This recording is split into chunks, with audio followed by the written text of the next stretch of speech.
Sonny Barra with the Barra team at Keller Williams, here with my good friend Salma Manzer with 12 Rivers Realty here in good old Austin, Texas. Love downtown Austin. I don't get to come here much. It's pretty nice. We are in downtown office. We're at 700 Rio Grande. This is our 12 Rivers Central office, and we own this property. We realtors, we like to own where we work where we own, take ownership of our lives, and that's why we invest. Yeah. By the way, Gary owns 2 ginormous buildings that we work in, so it makes sense, right? Hey, smart. Gary, I'm not moving to 12 Rivers. It's okay. Yet. But we have been talking about investments. Both Sonny and I have invested in our careers. We sell real estate here in town, and we've realized how easy it is, how much we can see our money grow. Last time we talked about the S&P and investing in the stock market, and why it's not as good as investing in real estate. And on that note, we can talk about some of the baby boomers out there that all they do is live their life watching NBC, CBS, Fox News, and that stock market, right? Yes. And so, investment and retirement. And that's a topic that I love. That's the reason why I got into investing, is because of a hope of retirement in the future. As it turns out, in my short 4 years of investment, I realized that retirement is visibly a lot sooner, and that's very exciting.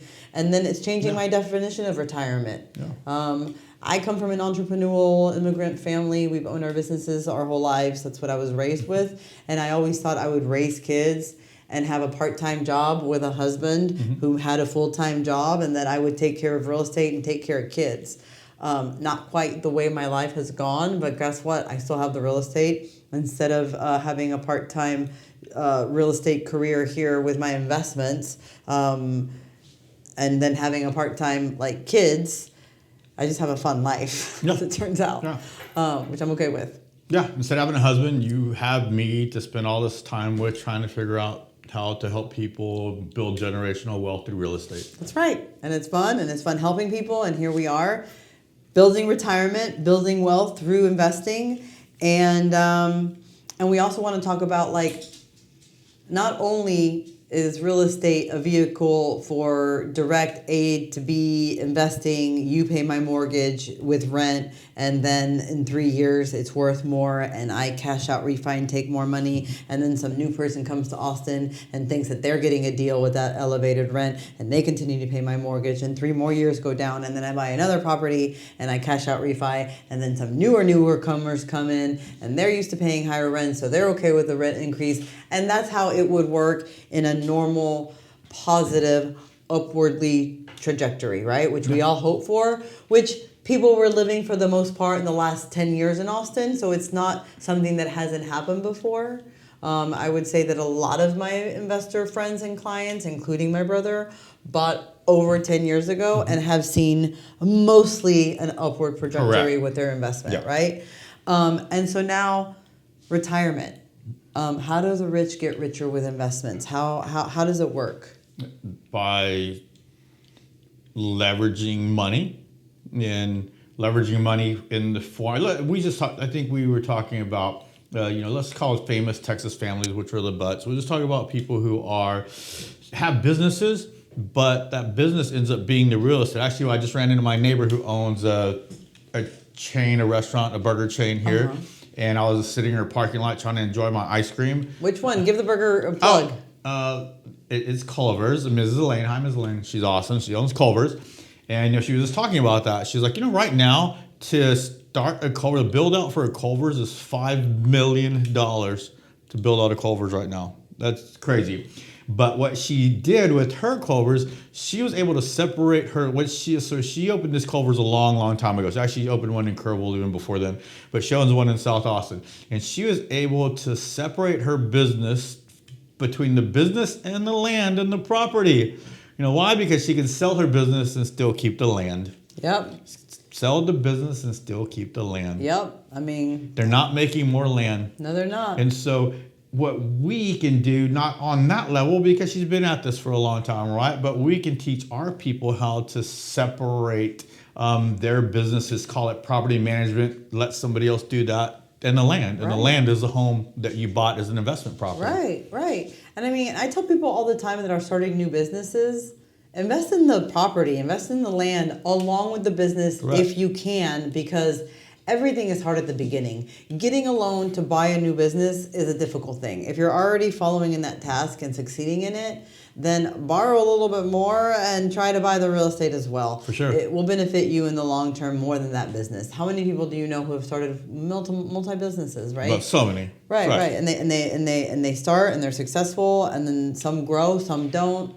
But Yeah. the real estate will never die. That's right. And you think about almost every one of my friends who started a business, whether it's a restaurant, whether it's a boutique, whatever, no matter what it is, almost everybody of my friends who started a business, they're always the biggest regret is not buying the land with it. Right. And so, like, let's just talk about a big name brand that we know, a family that everybody's aware of: Walmart, Samsung, the Waltons. Yep. They are obviously well-to-do. They started with a small store that grew and grew and grew. Now it's this huge multi-billion-dollar business. And of course, they're buying the real estate. Of course, a lot of them are here in Austin, the grandkids, the descendants, and they're buying real estate here in Austin, not only for their primary homes, but also to develop and then have other people pay for it. Basically. I think they're one of the top 5 landowners in the country. I think Yeah. the Waltons are one of the top 5 landowners in the country. So obviously we can see how people who are very well off build more with real estate. But let's just say that you're let's just say that you're Sonny Barra, Yep. okay? And that your dad grew up humbly and he bought a house, and then you grew up, you were able to go to UT. Texas State University, sorry. Bobcats. Sorry, you're such a There's burnt only, orange. listen, I tried to go to University of Texas. They didn't let me in, and I cried because I had no idea they just wouldn't accept anybody to college. Okay, well, Yeah. I got into UT, Because graduated. she's way smarter than me. I told you, I'm the least smart of all my friends.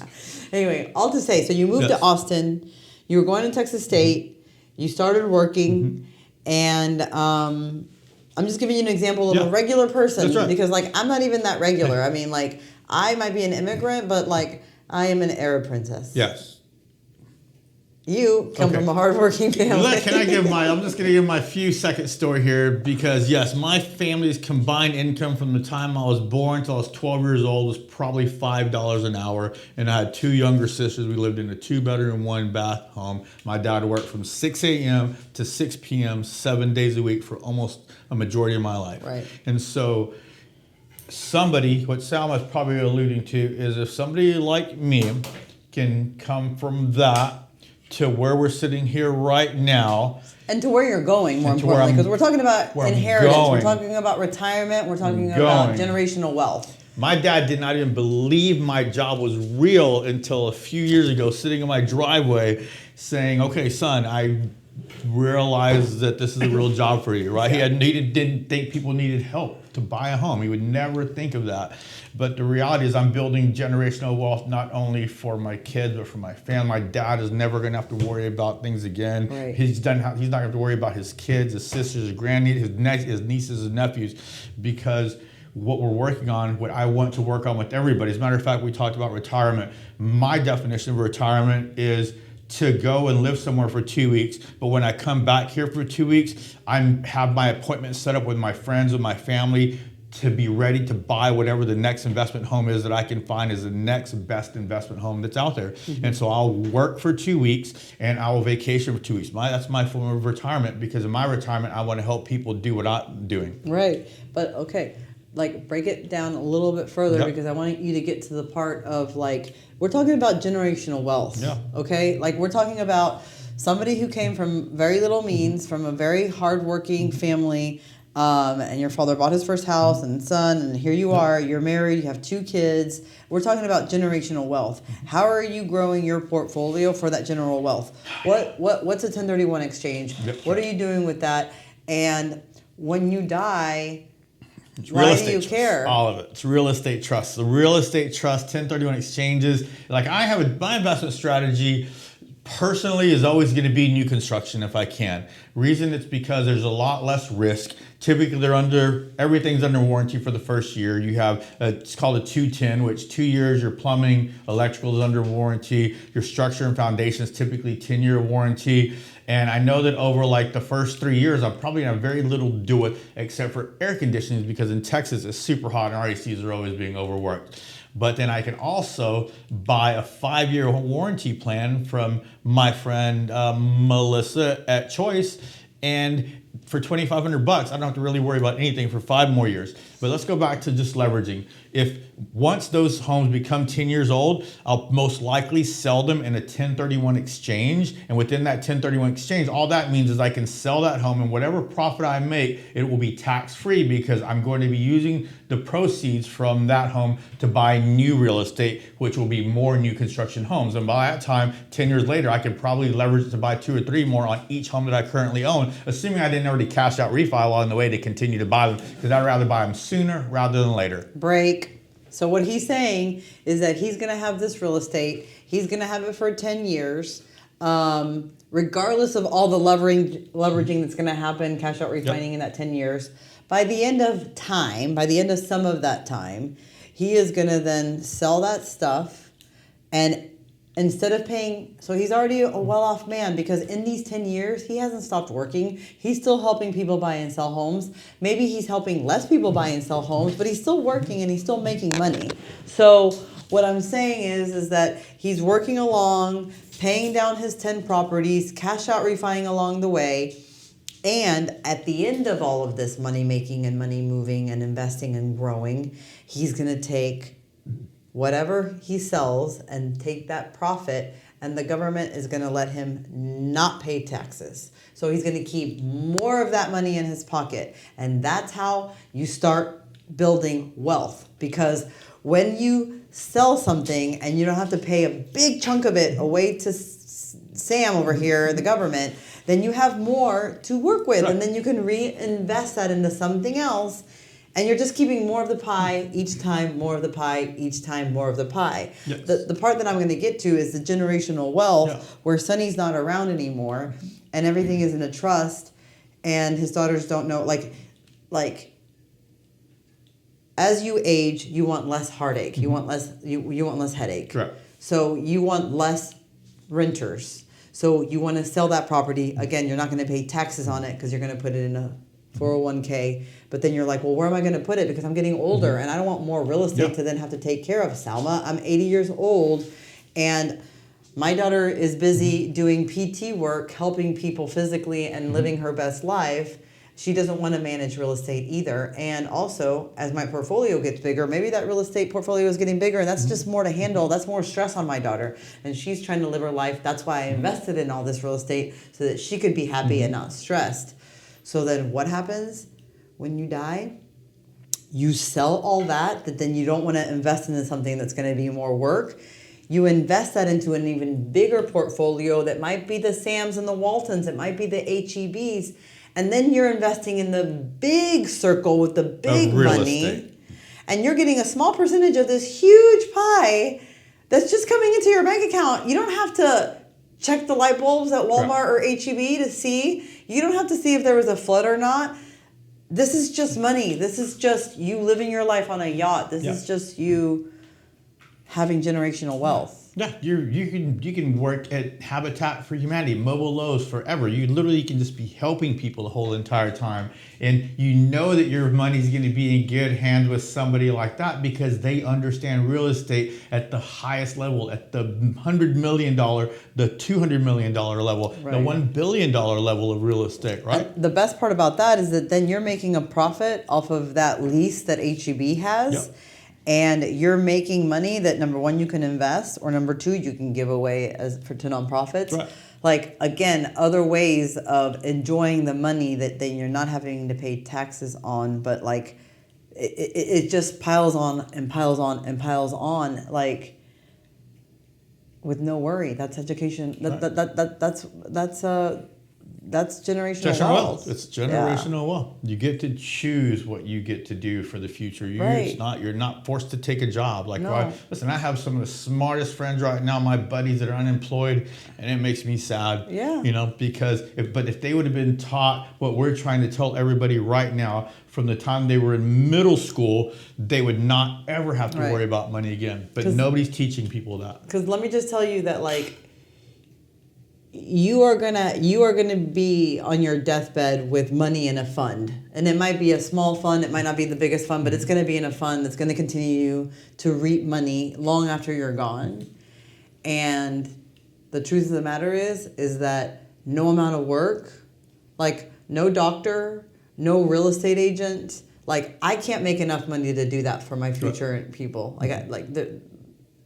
The only way of doing it is to grow the money exponentially through real estate, through something that they're not making more of, and to something and with something that is attainable. Correct. It's attainable. It's attainable because a kid out of college just is doing it right now. Right. A 15-year-old girl who was our assistant in high school is doing it right now. Right. Immigrants from Mexico. Like my parents were immigrants who did not know the language, and now I own 6 stores because they invested in real estate.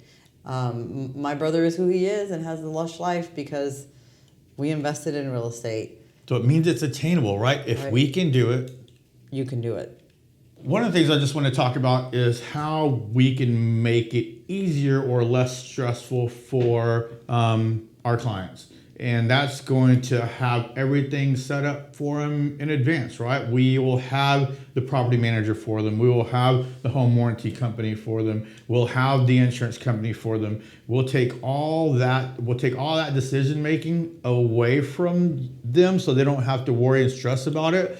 Because over our 20 years in this business, we've built relationships with the best of the best in each of those industries so that our clients don't have to worry. A large majority of my clients just say, Sonny, you do this, take care of this. We know that you know what you're doing. Right. And we know the relationships you've built are people you've been working with for 10, 20 years. Right. And we're going to make it much easier for them. Yeah. And I mean, this happens congruently. Like, you buy a property, you buy another property, you get somebody to start managing those property. They will pay for itself. Like you can have rough years, you can have deficit years, but nothing lasts forever. And the long-term gains are so much better than anything that you can experience short-term, especially if you're guided and you have experience and you have people helping you that have done it, that have lived it, that have been through it. Also to help guide you through the downfalls too, because they will happen. We're not saying that bad things aren't going to happen. Like this is the world and this is life, and people get into accidents and economies happen and pandemics happen, and life still goes on whether you own property or don't. That's the point. And again, as we evolve as a society, as a world, as an environment, as we get new tools like the internet, like AI, like whatever, people evolve, and so it's not. Like we were saying earlier, talking about inheritance and generational wealth. Like, kings would marry each other to get more land. Right. And now it's not about that. It's not about who you marry and sacrificing that life. It's more about sacrificing the commute. Right. It's more about bonding with young people at a young age and putting your money together. Get an attorney to draw out. I mean, like marriages come and go, but property doesn't. You know what I mean? And have we talked, because we were just talking about this on the side outside the podcast, because I can't remember if we were talking about this within the podcast or outside of the podcast. We were having a conversation about as a young person wanting to live like in downtown 78704, but that young person can just be like, hey, well, cool, if I live a little further out, it will take me less time, and then I start working my way closer to the city over time, making a little sacrifice there, versus a sacrifice people were making hundreds and thousands of years ago, where people were killing each other for land. Almost all war was over land under the guise of religion. Right. They were just trying to kill for land. And you weren't even killing land for yourself. Right. You're killing for other people. Like killing for other people. Right? Other people. Right. To get them land. We were talking about this, and I was talking about this just the other night. I was talking with my team, 2 very lovely women. They're hardworking, and they both make money, and they're both ambitious. And I'm like, you guys, one of them, her sister just got engaged, and I was like, hey, what are the next steps? Are they planning their wedding? And she was like, actually, he is in the, not the Army, but the Navy, Reserve. Okay. Oh, yeah, National Guard. National Guard. So the fiance is in National Guard, so he doesn't even live with his fiance full time. Yeah. And my friend was like, actually, he's a great guy. He lives with us whenever he comes into town. Like, he lives with the sisters. And I was like, well, in that case, you're already halfway there. You love and trust your sister. You've lived with her. You like her fiance. He makes good money in the National Guard. She makes good money doing what she's doing. You make decent money. Ask me how I know. I pay her. And let's pull it together so that you guys can start the nest egg, especially if you're in the space of your life where he's not even living with you full time. I'm like, you can get a deal on saving money on rent if you want to help them as a couple buy a house, or you guys are both all pulling your money to help grow it faster a year from now when he's done with the guard. You know what I mean? And then you take that money and you launch it. You're getting a piece of something versus just giving your money away to somebody else in the form of rent. It's better to be a part of a piece. Like, listen, I want to be a part of some of Paul's investments over here. These guys are right. It's okay to be a partner in these. Absolutely. It's better than getting nothing. Right. And you've spoken about like buying one house, buying another house, buying another house. But like, I'm also shifting my thinking and buying commercial real estate, having one tenant pay for a bigger space, having one business pay for a bigger space. Same thing. Too risky for me. Oh, isn't that funny? Mr. Risk Taker over here. So true. So true. But you know what? But you know more about, right? Your brother, you have a brother. Your family was in that, I have my 6-minute marathoner. Right. I see it done. I know I can do it. I will do it. You will see it done. You will do it. That's what we're doing here. As soon as I'm watching you get it done, completed. Or we do it together. Yeah, that's right. We're doing it together. 100%. By the way, what I'm talking about, this co-buying amongst friends and people, it doesn't just end. I mean, like, I'm not just saying that to young people who don't have the startup money to do it. As a successful real estate broker in Austin, Texas, having bought multiple properties on my own, I bought a property with a partner because it was less burden on me, and the exponential return is going to come at me no matter how much money I've invested. It's a property that gives us money. It helps me, like I said, balance the other properties. And so there's no shame in building something with something that you trust. Like I said, people do it all the time in a marriage, and you don't even know who you're marrying. Right. So listen, to get a good real estate attorney makes it ironclad where there's no feelings hurt. If you set the proper expectations, I feel like one of the reasons probably you and I are the best at what we do is because I set realistic expectations. Right. My clients are never going to be like, "Oh, Sonny, why didn't you?" That's right. I'm always setting realistic expectations. Right. So if you partner with somebody and you have an incredible real estate attorney that draws out all the pros and cons of that, and everything is addressed in there, no matter what happens, at the end of the day, you're still going to be friends. Right. Like I said, like the example that I used was like she has a built-in trust because it's her sister.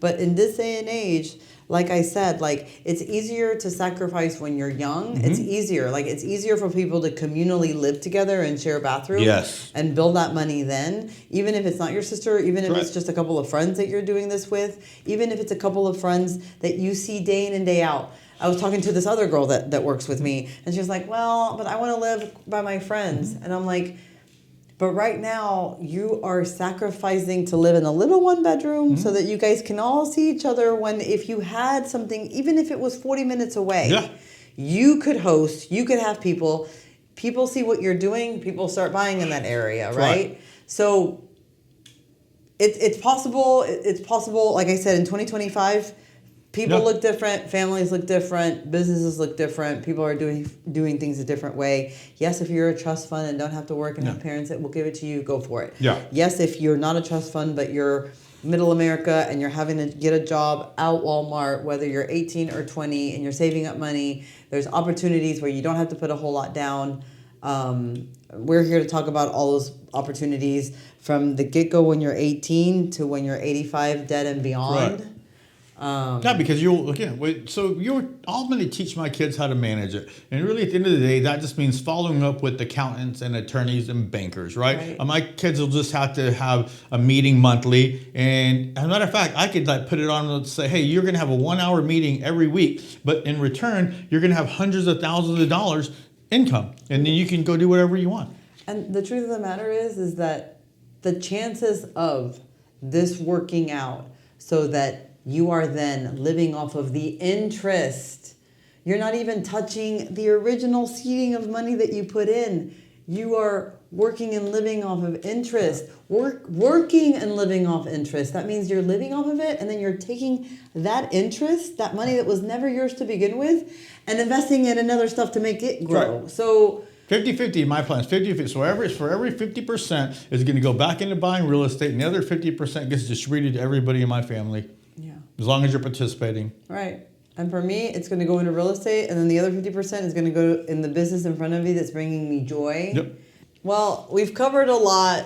We hope that you have been enjoying the podcast. We have a lot more to say. We have been overgeneralizing things, but we will be breaking it down by the number.